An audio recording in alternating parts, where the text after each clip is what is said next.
ਵਤਨ ਛੱਡਣਾ ਦੇ ਹੈ ਵੇ ਬਿਲਕੁਲ ਉਹ ਮਨ ਸਾਹਿਬ ਉਹ ਗੱਲ ਹੀ ਨਹੀਂ ਪਹਿਲੇ ਵੀ ਤੁਸੀਂ ਨਾਲ ਹੈ ਤੇ ਹੁਣ ਵੀ ਤੁਸੀਂ ਨਾਲ ਹੈ ਮੈਂ ਉਹ ਖਿਦਮਤ ਕਰ ਸਾਰੇ ਮੈਂ ਜੀ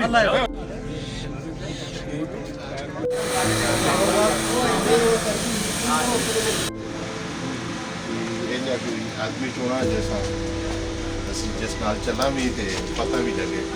ਵੋਟ ਵੀ ਕਰਾਂ ਸਪੋਰਟ ਵੀ ਫੁੱਲ ਇਹਨਾਂ ਨੇ ਇਹ ਗੱਲ ਆਖੀ ਮੈਂ ਕਿਹਾ ਜੀ ਚਲੋ ਅਸੀਂ ਮੁਸ਼ਾਵਰਤ ਕਰਦੇ ਸਾਰਿਆਂ ਨਾਲ ਪੂਰਾ ਇੱਕ ਗਰੁੱਪ ਹੈ ਠੀਕ ਹੈ ਉਸ ਨਾਲ ਅਸੀਂ ਕਰਦੇ ਹਾਂ ਕਾਰਗਰ ਫਿਰ ਅਸੀਂ ਤੁਸੀਂ ਇਨਸ਼ਾਅੱਲਾ ਦੱਸ